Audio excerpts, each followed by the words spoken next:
우리는 어저께 우리 전교인 수양회 야외로 해서 군산을 갔습니다. 저희가 보통 게 1년에 한 두어 번 정도 전교인들이 함께 바깥에 나들이 비슷하게 가는데, 그때마다 늘 고려하는 게 뭐냐면 이게 주말이다 보니까 길이 많이 밀릴 거라는 걱정이에요. 그러다 보니까는 멀리 못 가고 대부분 충청 경기권 안에서 행선지를 잡는데, 이것도 오래 하다 보니까 이제 웬만하면 갈 만한 데는 다 가본 거예요. 그러니까 제일 고민이 뭐냐? 특별히 이제 이걸 함께 해서 우리 남선교회에서 이제 팀으로 해서 함께 또 계획을 짜는데, 제일 큰 고민이 뭐냐면 웬만하면 데는 다 가봤다는 거예요. 그래서 이번엔 좀 우리 전라도 쪽으로 한번 가봅시다 했는데, 제일 걱정이 뭐냐? 멀다는 거예요. 이 주말 길도 많이 밀리고 또 당일로 갔다 와야 되는데 이거 어떻게 되나 하는데, 마침 최근에 이 군산까지 가는 새로운 길이 뚫렸어요. 그 길로 가니까 전에 서해안으로 가는 것보다 한 20분 이상 단축이 되는 거예요. 그래서 야, 잘 됐다 해서 그 길을 가면서도 전 내심 고민을 많이 했어요. 가다가 또 막히면 어떡하나, 주말인데.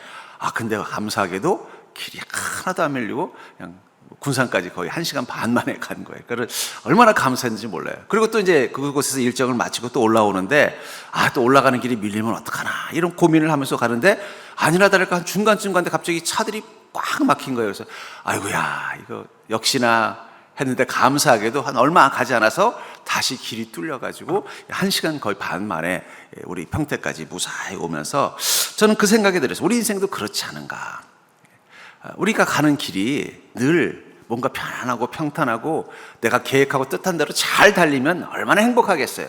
그럼 먼 길이라도 우리 지치지 않아요. 근데 문제는 가다가 막히는 길을 경험하게 된다는 것입니다.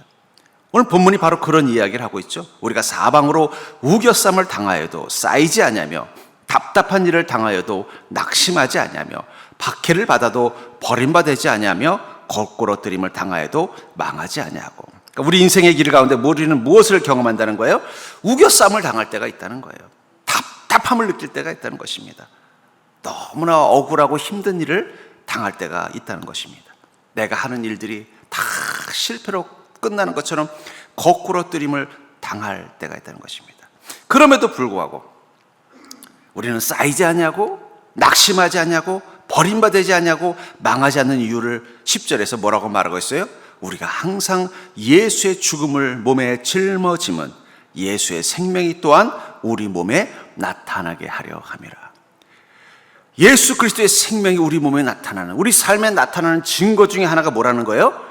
우겨쌈을 당해도 싸가지지 않고, 답답한 일을 당해도 낙심하지 않고, 박해를 받아도 버림받지 않고, 거꾸러뜨림을 당해도 망하지 않는 것을 통해서 예수 그리스도의 생명이 내 몸 안에 나타나는 것을 증명하고 있다는 것입니다.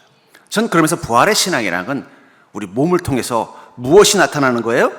예수 그리스도의 생명이 나타나는 것입니다. 분명한 건 우리 인생 가운데 우리는 답답한 일을 겪을 때가 있다는 거예요. 낙심할 수밖에 없는 상황들을 겪고 있다는 것입니다. 최근에 이 정신의학자들이 이야기하는데, 우리나라의 우울증이 코로나 이후로 엄청나게 폭발적으로 늘었다는 거예요. 사람들의 우울감이 엄청나게 올랐다는 거예요. 근데 그 우울증의 원인이 뭐냐? 처음에는 코로나였대요. 근데 코로나가 끝나고 나서 경제적으로 저성장이 나오니까 또 우울증이 계속 오르더라는 거예요. 그러니까 그 원인이 뭐예요? 낙심 때문이라는 거예요. 코로나 때 이거 어떡하냐, 이 코로나가 터져서 사업적으로도 어렵고 관계도 끊어지고 이런 것이 내 마음에 낙심을 주다 보니까 그게 우울증이 됐고, 이제 끝나고서 좀 살만 했더니 또 경기가 어려워지는 거예요. 그 낙심이 우리를 어떻게 하는 거예요?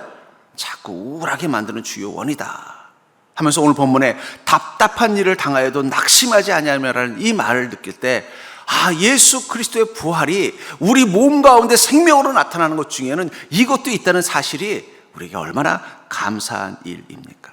아까도 말한 것처럼 우리 인생의 길이 늘 뻥뻥 뚫리는 도로를 달리는 것처럼 막 신나게 살 수 있다면 얼마나 좋겠어요. 하지만 마치 주말길처럼 가다가 막히고 가다가 막히는 것처럼 좀 달릴만 하면 또 무슨 일이 앞을 막고 있고, 달릴만 하면 또 무슨 일이 우리 앞을 막고 있어서 계속 그 답답한 정체의 시간들을 지나가는 것처럼 될 때마다 우리도 모르게 낙심이 되고 두려움을 갖게 되고 근심을 갖게 됩니다. 근데 그때 우리 안에 예수 그리스도의 생명이 내 안에 있음을 믿는 이 부활의 믿음이 우리로 하여금 그 낙심과 두려움과 근심하는 것이 당연하게 느껴지는 그 시간들, 인생의 그 정체 기간을 감사하면서 소망하면서 지나갈 수 있게 만들어 준다면 우린 이미 부활한 인생을 살고 있는 것입니다. 옆 사람 보고 인사할까? 답답하십니까? 부활의 소망으로 이겨내십시오. 분명히 우리 길에도 답답한 길이 있다는 거예요. 잘 달릴 줄 알았더니 아무것도 안 해. 가끔 고속도로 가다 보면 왜 이렇게 밀리는 거야 보면은 별것도 아니에요. 가다가 뭐 이불질 하나 떨어진 거 하나 가지고도 쩔쩔매는 걸 보면서 그게 우리 인생 같다는 생각이 들어요. 지나고 보면 별것도 아닌데 그때는 그게 어떻게 돼요? 우리를 너무너무 답답하게 만들고 우리를 너무 힘들게 만들고 우리 인생이 뭔가 아무것도 안 될 것처럼 절망스럽게 만드는 일들이 도로 위에 그 작은 물건 하나 떨어진 것만 가지고도 한참을 가지 못하는 길처럼 우리를 답답하게 만들 수 있다는 거예요. 근데 그때 우리 마음에 무엇이 있어요? 그래, 이 질그릇 같은, 왜 우리가 답답한 거예요? 질그릇이라는 게 뭔지 아세요? 굽지 않은 그릇입니다. 이 그릇을, 이 흙을 불에 구우면 단단해져요. 근데 마치 아이들이 찰흙놀이 하듯이 해가지고 대충 말려놓은 건 어떻게 돼요? 조금만 충격을 받아도 깨지게 돼 있고, 물에 또 어떻게 해요? 취약하니까 녹아버리는 거예요. 그게 우리 연약함이라는 거예요. 우리 인생의 답답함의 근원은 우리가 질그릇 같은 존재이기 때문이라는 거예요. 근데 그 안에 무엇을 가졌다고 말하고 있어요? 바로 예수 그리스도의 생명을 가지고 있다는, 큰 능력을 가지고 있다고 오늘 본문은 말하고 있는 것입니다. 그렇다면 인생의 그 막힘을 경험할 때 예수의 생명이 우리 몸에서 나타남을 경험하려면 우리는 어떤 모습으로, 어떤 믿음으로 우리 인생의 그 답답한 인생의 그 정체길을 통과해야 할까요? 전 그것을 통해서 모두가 다 답답하다고 말하는 낙심과 두려움과 근심이 가득한 인생의 그 정체 기간을 오히려 우리는 기뻐하고 감사하며 소망을 품고 지나갈 수 있는 자가 될 수 있기를 주의 이름으로 축원합니다. 먼저 우리는 우리 인생의 막힘을 경험할 때 예수님의 생명이 우리 몸에서 나타나심을 경험하려면은 먼저 우리는 그 인생의 막힘 속에서 하나님의 뜻을 분별할 줄 알아야 합니다. 잘 따라볼까요? 인생의 막힘 속에도 하나님의 뜻은 분명히 있다. 그러니까 우리 인생에 막힘이 있을 때 그냥 막는 게 아니라 무엇이 있다는 거예요? 하나님의 뜻이 있다라는 거예요. 사도행전 16장 6절부터 7절에 보면은 사도 바울이 이 소아시아 지역에, 지금의 터키 지역에 복음을 전하려고 애를 쓰는데 첫 번째 전도 여행 때는 하나님께서 은혜를 부어주셔서 그게 잘 됐어요. 두 번째 그 일을 진행하려고 했더니 안 되는 거예요.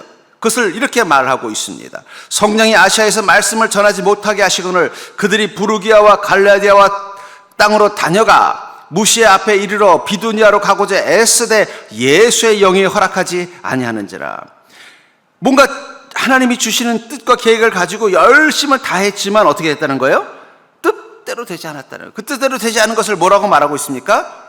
예수 그리스도의 영 성령님이 허락하지 않았다는 거예요. 애쓴다는 얘기는 뭐예요? 본능적으로 어떤 계획과 방향과 목적이 막힐 때 애를 쓰는 것입니다. 애써도 열리지 않을 때가 있다는 거예요. 아무리 애를 써도. 바울 목사님도 그걸 경험했다는 거예요. 왜 내가 복음을 전하는 일이 자꾸 막힐까? 그러면 애써도 열리지 않으면 사람들은 대부분 어떻게 돼요? 저항을 하죠. 이게 왜 이래? 하면서 더 오기로 막 애를 쓰기도 하고, 때로는요 아예 반대로 포기해버리죠. 안 되나 봐. 무기력해지거나 아니면 원망하는 거죠. 내가 저 사람 때문에, 내가 이런 일이 있어서, 하필이면 이럴 때 나라가 어려워서, 대통령을 잘못 뽑아서, 원망으로 그냥 이 막힘을 그냥 지나가려고 한다는 거예요. 근데 바울 목사님은 어떻게 했다고 말하고 있냐면 9절에 보니까 밤에 환상이 바울에게 보이니 마게도냐 사람 하나가 서서 그에게 청하여 이르되 마게도냐로 건너와서 우리를 도우라 하거늘. 이 터키 이 지역에서 복음을 전하려고 애를 썼는데도 안 되는 거예요. 소아시아에서. 이유를 모르겠는. 그러다가 성령님이 막으시는 것 같구나. 그때 바울 목사님이 한 일이 뭐라는 거예요? 기도하신 거예요. 하나님 뜻이 무엇입니까? 왜 제가 이 복음을 전하는 이 일을 주님 막으십니까? 주님의 뜻을 말씀해 주시옵소서 하고 기도하고 있는데 밤에 환상을 보여주시는데 뭐가 보여요? 저쪽에 보니까 얼굴이 이 그리스 사람, 백인처럼 보이는 사람이 일로 오시오. 왜 그 물 건너 그쪽만 자꾸 복음을 전하려고 합니까? 우리 동네도 와서 좀 복음 좀 전해주세요 하면서 환상을 보여줬다는 거예요. 그 행색을 보니까 어디 사람이에요? 그리스 사람이더라는 거예요. 깨고 나서 깨달은 것입니다. 하나님은 내가 이 소아시아에 복음을 전하는 걸 막으신 게 아니라 지금 여기에만 머물지 말고 그리스로 가서 복음을 전하라고 하시는 뜻이구나. 원래 바울 목사님의 계획에는 이 그리스의 복음을 전할 계획이 없었어요. 이 소아시아, 이 이스라엘에서 그렇게 멀지 않은 바로 그 위쪽에 있는, 지금 우리로 치면은 그 시리아나 터키 지역에 복음 전하는 것만 가지고도 자기의 뜻과 계획은 충분하다고 생각했던 거예요. 처음부터 내가 이 우주, 이 지구를 다 복음하리라 이런 선교의 비전을 가졌던 게 아니에요. 하나님의 막으심을 통해서 깨달은 것입니다. 하나님은 내가 이 소아시아, 이 이스라엘 주변에 만족하지 않고 과감하게 그 해협을 넘어서 저 유럽에까지 복음을 전하기를 원하시는구나. 그래서 바울 목사님이 마지막 복음을 전하기로 결정한 타겟이 어디냐? 스페인입니다. 스페인은요, 예루살렘에서 엄청나게 먼 곳입니다. 그 마음의 지경이 넓어진 타이밍이 뭐라는 거예요? 하나님이 막으신 시간, 답답함을 경험한 시간이라는 거예요. 왜 하나님 내 일을 이렇게 막으십니까? 하나님께 뜻을 물었더니 하나님이 무엇을 보여주신 거예요? 난 널 막은 게 아니야. 난 네가 다른 길을 가길 원하는 거야. 우리가 우리 인생의 막힘을 경험할 때 우리는 낙심합니다. 계획하고 애를 써도 되지 않는 일들을 경험할 때 낙심하게 돼 있다는 거예요. 근데 그 낙심을 이겨내는 가장 중요한 믿음은 무엇인가? 그것은 하나님의 선하심을 신뢰하는 것입니다. 이 상황도 하나님께서 함께 계신다면 하나님은 나를 사랑하시기 때문에, 하나님은 나를 향하여 더 크신 뜻이 있기 때문에 이 일을 행할 것이라는 것을 믿는 믿음이 있어야 돼요. 그 믿음이 있으면 우리는 낙심하는 대신 어떻게 할까요? 더 기도합니다. 주님 뜻이 무엇입니까? 이 바울 목사님이 왜 주님 내가 이 터키 지역에, 이 소아시아 지역에 복음을 전하는 일을 막으십니까? 성령이 막으신다는 걸 깨닫고 나니까 그 다음에 어떻게 했어요? 애를 쓰는 방법이 달라지는. 그때 애를 쓰는 건, 전에는 애를 쓰는 게 어떻게 했어요? 아, 이쪽이 안 되면 그쪽에 있는 우리 교인들에게 전화를 해서 어떻게 그 일정을 좀 잡아달라고 할까? 그때마다 자꾸 안 된다는 사인만 보이는 거예요. 애쓰는 목적이, 방향이 뭐예요? 자기가 아는 지인을 동원하고, 자신이 가지고 있는 지식을 동원하고, 자신이 가지고 있는 자원을 동원하는 거였어요. 근데 하나님이 막으신다는 사실을 깨닫고 하자 그가 애썼던 방법은 달라졌습니다. 무엇 하는 것이에요? 더 애써서 기도했다라는 거예요. 더 애써서 주님의 음성을 들으려고 노력한 것입니다. 그러자 주님께서 그 답을 보여주신 거예요. 우리 인생에 막힘을 경험할 때가 있어요. 여러분들 운전하시는 분들은 알아요. 가다가 길이 막히면 제일 먼저 뭐 하세요? 내비게이션을 다시 봅니다. 얘가 계속 가라고 하는지 아니면 다른 우회로가 있다고 말을 하는지, 어떤 길로 가는 게 빠른지 확인하는 것처럼 하나님이 내 인생의 길을 막는다면 그것을 어떻게 이해하는 게 필요해요? 실수와 실패의 시간이 아니라 하나님의 개입의 시간이라고 생각하라는 거예요. 내가 계획하고 뜻하고 또 하나님께 충분히 기도했다고 생각하고 그 길을 가고 있는데 무언가 막힌 것을 느낀다. 그럼 나 실수했나? 나 실패했나? 물론 우리 삶을 점검해보는 지혜도 필요할 것입니다. 그러나 더 중요한 게 있다는 거예요. 지금 하나님이 내 인생 가운데 개입하는 시간이라는 마음을 갖는 거예요. 그럼 어떻게 되겠어요? 내 실수와 내 실패에 대해 근심하고 걱정하고 점검하던 마음에서 하나님의 뜻이 무엇인지를 묻는 마음으로 바뀌는 것입니다. 요즘은 이 프로레슬러가 우리나라에 인기도 없었지만 제가 어릴 때만 해도 이 프로레슬링이 지금 야구보다 더 인기 있었습니다. 요즘은 야구가 난리지만 옛날에 프로레슬링 한다, 특히 김일 선수가 나온다 그러면요, 그날은 전 국민들이 다 TV 앞에 앉아 있어요. 우리가 마치 옛날에 2002년도 월드컵 할 때처럼 전 국민이 TV에 앉아서 김일 선수가 나오는 걸 보는 거예요. 근데 그때 보면 이 더블 매치라 그래서 2인 1조가 돼서 시합을 할 때가 있어요. 근데 보면은요, 상대편은 막 저기 일본이나 저 미국에 그냥 막 등치 좋고 막 싸움 잘하고 막 야비한 사람들이 나타나는데 이쪽에는 김일 선수하고 꼭 같이 붙여지면 좀 약간 왜소한 사람이 꼭 팀 멤버예요. 그럼 어떤 일이 일어나느냐? 상대방 선수, 그러니까 우리 김일 선수가 아니라 같은 파트너, 뭐 보통 이제 천규덕 선수 같은 선수가 오면은요, 직사게 맞는 거예요, 그냥 막. 왜냐면 미국 선수들이 얼마나 등치들이 좋아요. 또 일본에서 뭐 이름도 까먹었네. 히노키인가 뭔가 하여튼 그런 유명한 일본의 레슬링 선수가 있어요. 만나면 그냥 막 엄청 두들겨 맞는 거예요. 그러면 막 우리는 화가 나는데, 화가 나면서 어떤 마음이냐? 차라리 잘 됐다. 좀 실컷 두들겨 맞아서 자기 힘으로 못 감당해야 누굴 불러요? 기미를 부르는 거예요. 처음에는 와가지고 막 그 김일 선수와 같이 나온 뭐 천규덕 선수 같은 좀 외선 선수가 와서 막 열심히 싸워보려고 애를 쓰는데 상대방이 통하지 않는 거예요. 때려도 끄떡도 없는 거예요. 그러다가 막 맞고 꺾이고 막 하면 어떻게 돼? 아이고, 내 힘으로 감당 안 되는구나 하면 그때부터 쓰는 이 신공이 뭐냐?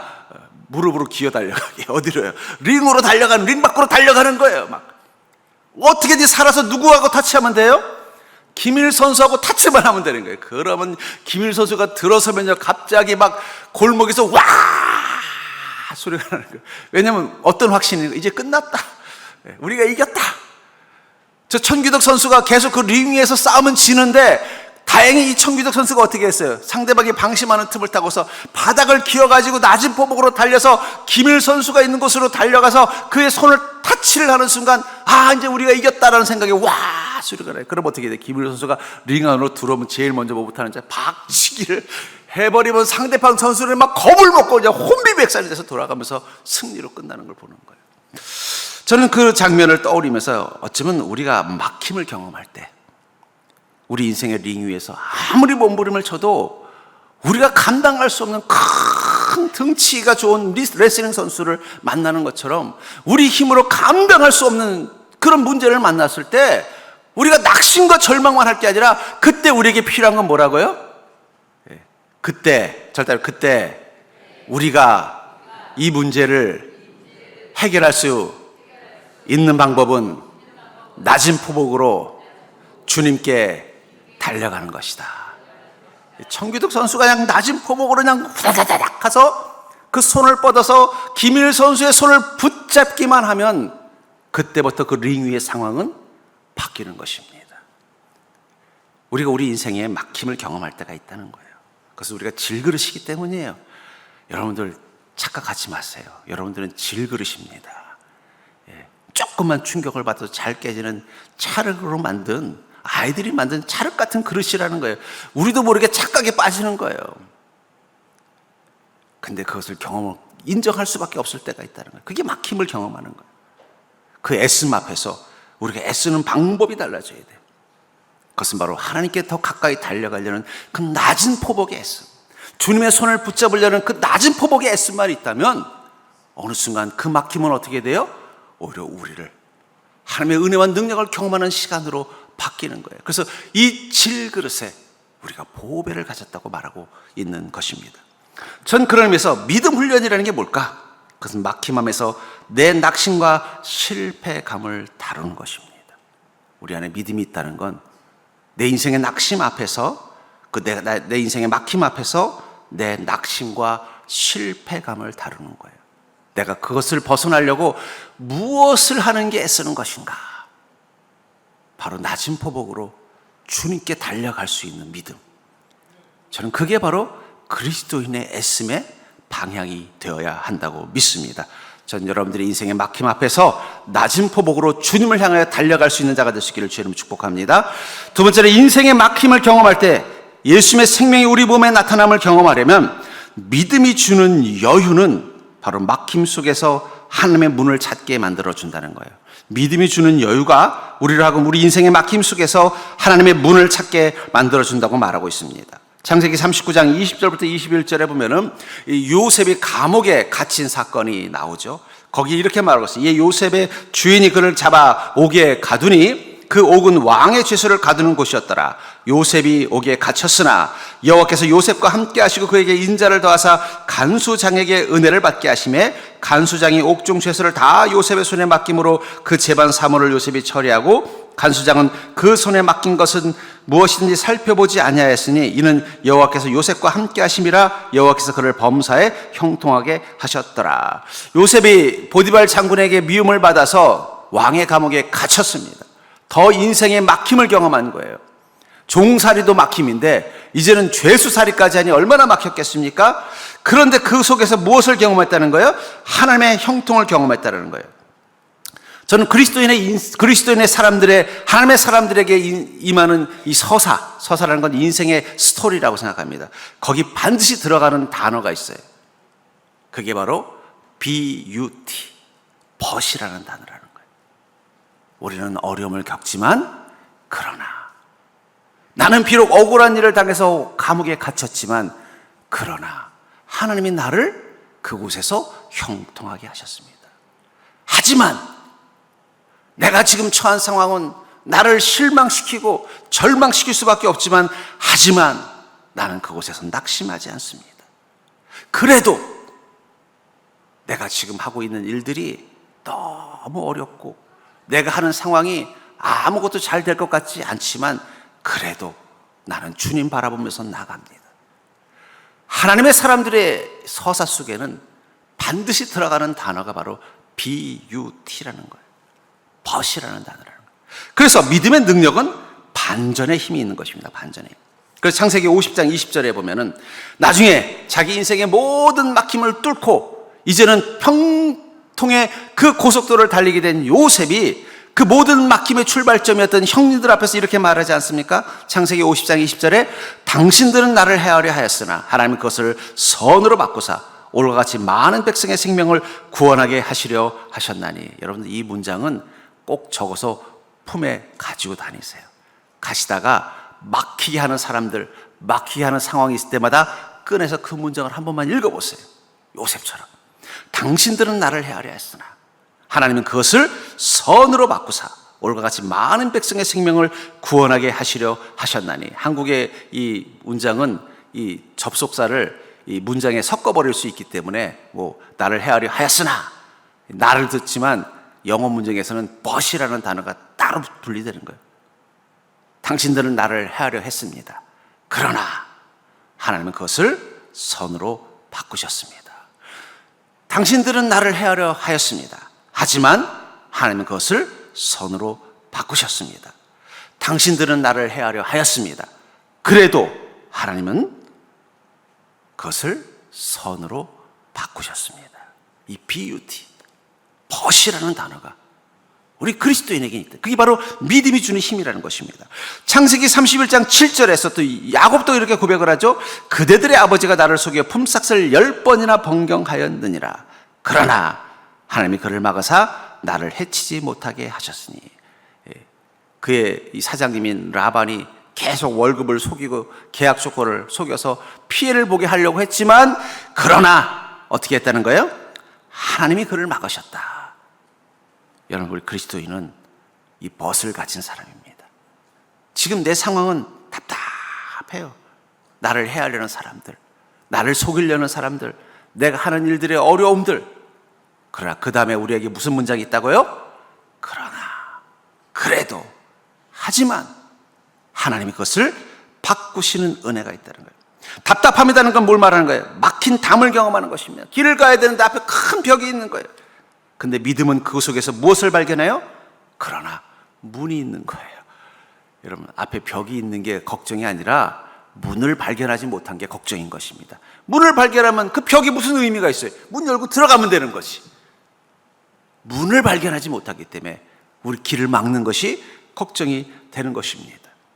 낙심의 시간, 어쩌면 그 시간이야말로 우리가 믿음을 제대로 사용할 수 있는 시간입니다. 왜냐하면 그 낙심의 시간 속에 믿음은 우리 마음에 그러나라는 단어를 만든다는 거예요. 나 정말 너무 힘든 상황에 처했어. 나 정말 너무 어려운 상황에 처했어. 야, 정말 나한테 이런 일이 일어날 줄은 몰랐어 까지만 한다면 우리는 뭐가 돼요? 낙심하고 후회하고 실망하고 무기력해져요. 근데 믿음은 그 다음에 뭐라고 말한다고요? 그러나, 그러나 넌 믿는 자잖아. 그러나 넌 그리스도인이잖아. 그러나 너는 너의 안에 예수 그리스도의 생명이 있는 자잖아. 그 순간, 그 믿음이 그러나라고 말하는 순간 내가 낙심할 수밖에 없다고 생각했던 그 벽처럼 느껴지는 그 상황 속에서 무엇이 보여요? 조그만 문 하나가 보이는 거예요. 나 하나는 지나갈 수 있는 문이 하나 보이는 거예요. 그게 바로 하나님이 우리 인생 가운데 준비하신 문입니다. 그 문을 열 수 있는 열쇠는요, BUT 회사에서 만든 열쇠밖에 없어요. 열쇠에도 로고가 있습니다. 거기 BUT. 그러나 나는 주님을 믿는 믿음이 있기 때문에 이 문을 열고 통과할 것입니다. 결단이 생긴다. 그러니까 여러분, 믿음이 있는 사람은 어떠한 막힘 속에서도 여유가 생겨요. 여유가 생기려면 우리 마음속에 한 가지 단어가 뭐라고요? 그러나, 하지만, 그래도. 나 정말 힘들어. 하지만 나는 절망하지 않아. 왜냐하면 주님이 나를 위해 문을 준비하셨다는 걸 믿기 때문이야.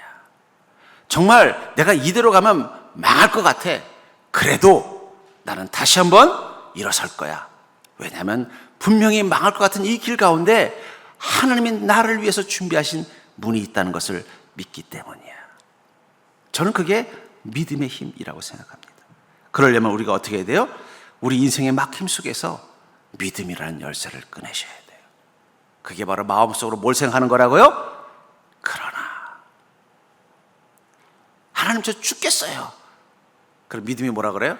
야, 그러나 너 지금까지 이런 경우 처음이냐? 그때마다 어떻게 하셨니? 하나님이 다 피할 길을 주셨잖아. 그 사실을 깨닫고 나면 우리 마음에 여유가 생겨요. 열쇠를 가지고 있으면 여유가 생기는 거예요. 나를 위해 준비된 문이 있다는 걸 알면 여유가 생기는 거예요. 문이 있는데도 안 열리면 어떡할까 걱정이 된다면 답답하겠는데 이미 내 손에 뭐가 쥐어졌어요? 열쇠가 쥐어졌잖아요. 예수 그리스도의 보배가 우리 안에 있잖아요. 이거 가지면 열 수 있다라는 마음의 확신이 생기면 어떤 큰 벽을 만나도 우리는 두려워하지 않는 것입니다. 전 여러분들이 힘들 때마다 마음속으로 뭘 생각하라고요? 그러나부터 외치세요. 그러나 하나님 이것들을 선으로 바꾸실 거야. 그러나 하나님 이것들을 막아주실 거야. 그러나 하나님은 반드시 내게 길을 열어주실 거야. 그리고 나면은요, 답답하고 막 숨 막히게, 여러분 뭐 공황장애가 뭔지 아세요? 숨이 안 쉬어지는 게 공황장애. 갑자기 숨이 후 쉬어지면서 내 인생을 바라보니까 이렇게 하면 되겠네? 방법이 보이는 거예요. 성령이 지혜를 주시는 거예요. 이 길로 가면 되겠네? 성령이 답을 주시는 거예요. 그래, 이거 하나님께서 더 큰 위험이 기다리고 있으니까 돌아가라는 뜻이네? 지혜를 얻으니까 어떻게 해요? 돌아갈 수 있는 용기가 생기는 거예요. 그 길로 가지 않으면 죽는다고 생각하니까 담을 넘어서라도 가려고 어거지를 쓰고 가는데 막상 넘어가 보니까 뭐가 있어요? 더 큰 고난이 기다리고 있을 때도 있다는 거예요. 하나님 막아주시려고 막았는데, 그게 바로 믿음이 주는 여유입니다. 힘들수록, 우리 말 있잖아요. 막힐수록 돌아가라. 힘들수록 돌아가라. 마음의 여유를 가져야 돼요. 믿음은 우리의 초재지는 마음에 숨을 쉬게 해줍니다. 그리고 어떻게 해야 돼요? 숨을 쉬고 하나님의 은혜와 뜻을 보니까 문이 보이는 거예요. 길이 보이는 거예요. 나를 위해 준비된 예비된 그 길이 보이는 거예요. 그러면 그 믿음으로 그 길을 가기 시작하면 어떻게 돼요? 더 이상 나를 막던 그것들이 아무 의미가 없는 것을 보게 되는 것입니다. 그런 의미에서 우리 인생에 막힌 자리에서 우리가 지금 해야 될 일은 뭘까요? 바로 하나님의 문을 찾는 것에 집중하는 것입니다. 여러분들의 삶이 지금 막힌 것처럼 느껴진다면 지금 여러분들이 애써야 되는 것은 바로 하나님이 여러분들을 위하여 이미 준비하신 그 문을 찾는 것입니다. 여러분들이 믿음이라는 열쇠를 가지고 있다면 그 열쇠에 맞는 문이 준비되어 있다는 증거예요. 하나님이 열쇠만 주시겠어요? 열쇠를 주셨으면 문도 주실 것입니다. 그 문은 이미 여러분들의 막힌 담과 같은 상황 가운데 이미 준비되어져 있다는 거예요. 믿음의 열쇠로만 열고 들어갈 수 있는 문이 준비되어져 있다면 그 담이 얼마나 높든 그 벽이 얼마나 높든 그게 무슨 상관이겠어요? 문만 있으면 되는 거지. 바로 그렇기 때문에 인생의 막힌 자리에서 하나님의 문을 찾는 것에 집중하는 믿음이 필요하다는 것입니다. 사무엘상 30장 6절부터 8절에 보면은 다윗이 블레셋으로 피난을 갔다가 그곳에 잠시 그 왕 밑에서 한 조그만 성읍을 숙소로 삼아서 살게 됐어요. 근데 잠시 다윗과 부하들이 자리를 비운 사이에 그만 아말렉 군대가 와서 그 가족들을 다 포로로 끌고 가고 재물을 다 약탈해 간 거예요. 돌아와 보니까 그냥 자기네 마을이 그냥 쑥대밭이 된 거예요.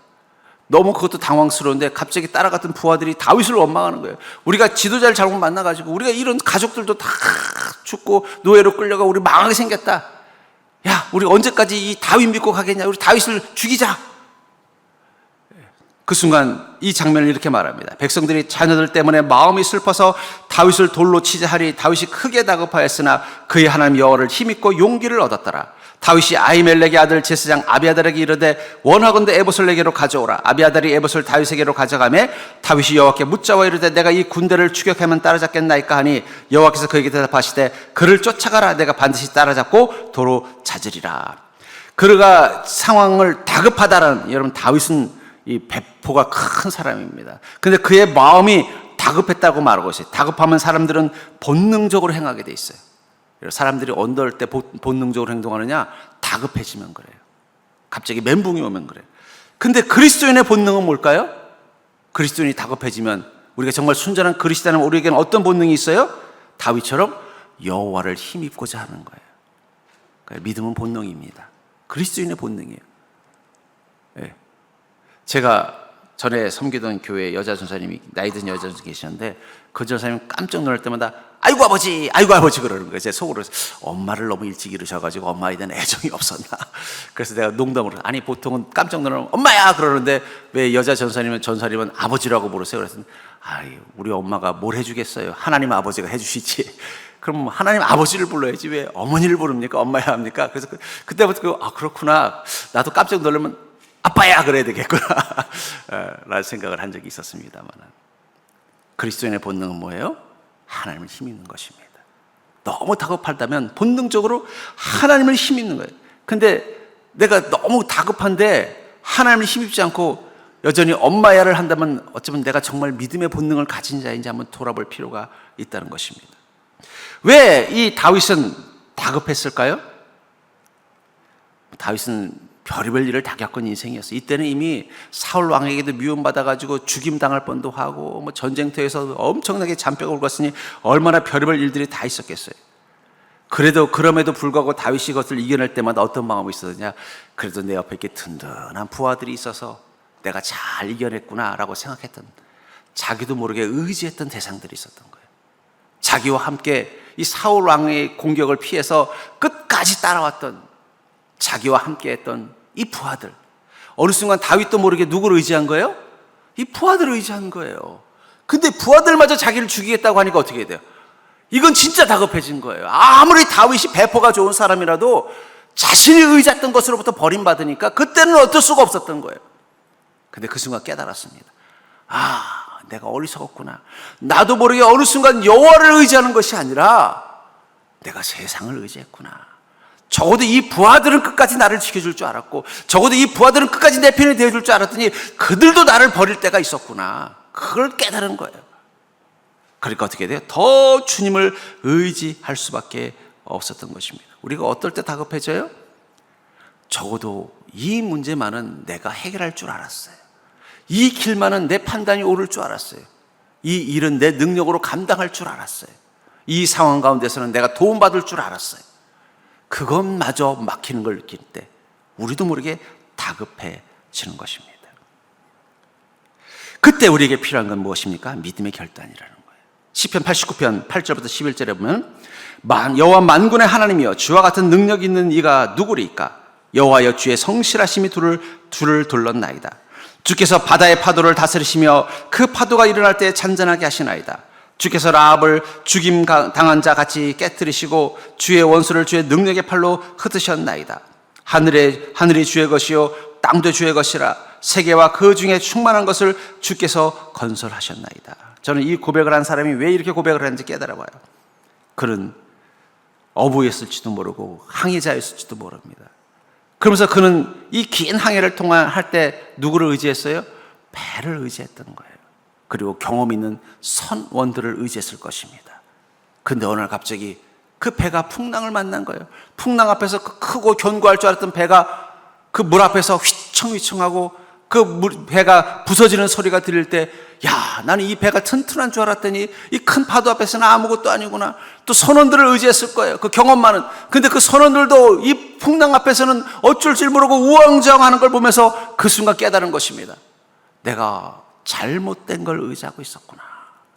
적어도 이 바다를 항해할 때는 이 정도 큰 배면 될 줄 알았는데, 이 정도 경험 많은 선원님만 있으면 될 줄 알았더니 그들도 감당할 수 없는 것들이 있구나. 그 순간 깨닫는 것입니다. 내가 의지할 것은 하나님밖에 없구나. 이 우주의 주인이신 하나님밖에 없구나. 예. 저는 여러분, 그런 의미에서 믿음이라는 건 버리는 것입니다. 하나님 위에 의지했던 것들을 버리는 것입니다. 버리고 어떻게 돼요? 하나님께 집중하는 거예요. 너무나 다급했던 다윗은 무엇을 했어요?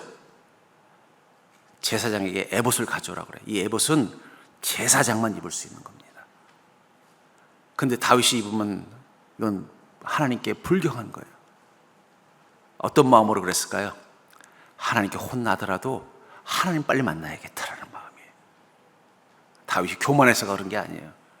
평소 때 그 에봇은 제사장들이 하나님의 음성을 듣기 위해서 입는 옷과 같은 것입니다. 그러니까 이 제사장이 이 에봇을 입고 하나님 전에 가면은 그 하나님의 음성을 듣고 돌아오는 거예요. 그것을 오직 레위 지파 제사장들만 입을 수 있는 거예요. 근데 갑자기 다윗이 뭐라 그래요? 그 에봇 좀 가져오시오.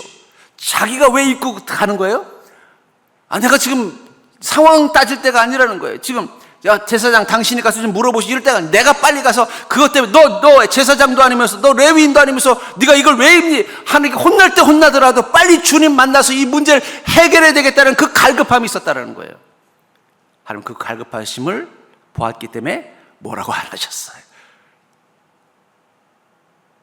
다윗은 깨달은 것입니다. 내가 지금까지 하나님 바라보는 줄 알았더니 내 부하들 의지하고 살았구나. 그것마저 무너뜨리시는 상황 가운데 오니까 내 다급함의 원인이 뭔지를 깨달은 거예요. 그럼 어떻게 해요? 하나님만 의지하자. 죽더라도 하나님 앞에서 죽자. 혼나더라도 하나님께 혼나자. 내가 왜 사람들에게 죽임당하고 왜 세상 속에 혼나고 살아? 차라리 하나님 앞에 죽고 하나님 앞에 혼나자는 마음 가지고 입어서는 안 되는 에봇을 입고라도 주님을 만나려고 했더니 주님 뭐라고 말씀하세요? 다윗, 너무 걱정하지 마. 너는 반드시 가족들을 되찾을 거야. 그 음성 듣고 나서 그 에봇을 벗고 부하들에게 뭐라 그래요? 빨리 일어나자. 하나님께서 우리가 우리 가족들을 찾을 수 있도록 허락하셨다. 우리가 언제까지 낙심하고 울고 있냐? 가자. 그리고 그들을 이끌고 와서 어떻게 해요? 가족들을 하나 다치지 않고 재물도 다 도로 빼앗았을 뿐만 아니라 이 아말렉족이 다른 데서까지 뺏어온 사람들까지 다 데리고 들어왔어요. 오히려 그 상황을 역전시켜 주신 것입니다. 저는 그러면서 여러분들에게 지금 필요한 건 무엇입니까? 하늘이 주의 것이요 땅도 주의 것이라 세계와 그 중에 충만한 것을 주께서 건설하셨나이다. 우리 마음에 에봇을 입어야 돼요. 죽더라도 하나님 앞에서 죽겠습니다. 주님께서 해결해 주셔야지 제 힘으로는 감당할 수 없음을 고백합니다. 저는 오직 주님에게만 집중하겠습니다. 그 순간 어떻게 돼요? 그 집중력이 하나님이 우리에게 준비하신 문을 발견하게 만드는 거예요. 그 에봇을 입고 달려온 다윗에게 다윗 걱정하지 마. 너는 반드시 너의 가족들을 되찾아올 거야. 낙심하지 말고 슬퍼하지 마. 빨리 일어나서 출발해. 그 음성을 듣는 순간 다윗은 문을 발견한 것입니다. 저는 그것이 바로 질그릇의 보배를 가진 인생이라고 저는 믿습니다.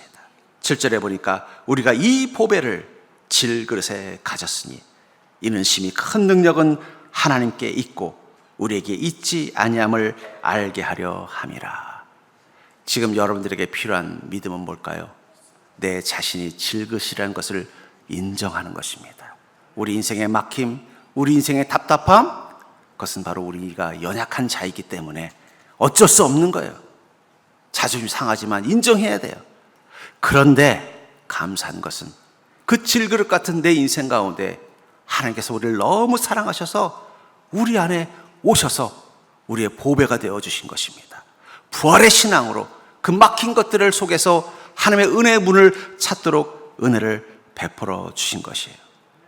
지금 우리에게 필요한 것은 무엇입니까? 그 막힘의 원인은 내 연약함 때문이지만 그러나 질그릇 같은 존재 안에 큰 능력 대신 하나님의 사랑이 임하셨음을 믿고 날마다 혼자 걷지 마시고 성령과 함께 가는 것입니다. 오늘 우리가 불렀던 그 찬양 다 같이 일어나서 한 번 더 부르겠습니다. 혼자 걷지 않을 거예요. 중요한 건 지금 혼자 걷고 있다고 느껴지는 이 시간, 여러분들이 걷는 그 길은 폭풍 속입니다. 그 길은 꽉 막힌 정체 구간입니다. 그 길은 거칠고 힘들고 혼자서 가기에는 너무 감당하기 어려운 것처럼 느껴지는 길입니다. 그러나 중요한 건 우리는 혼자 걷지 않는 거예요. 왜냐하면 주님이 함께 계십니다. 주님께서 함께 그 길 가운데 우리 인생의 능력이 되어주신다는 것을 믿기 때문에 우린 절망이 아니라 소망, 낙심이 아니라 기쁨, 두려움이 아니라 하나님의 뜻을 물으면서 한 걸음 한 걸음 나아가는 것입니다. 여러분 그 고백을 하면서 또 한 주를 여러분들이 막힌 그 길을 주님과 함께 멋지게 통과하는 자가 될 수 있길 주의 이름으로 간절히 축원합니다.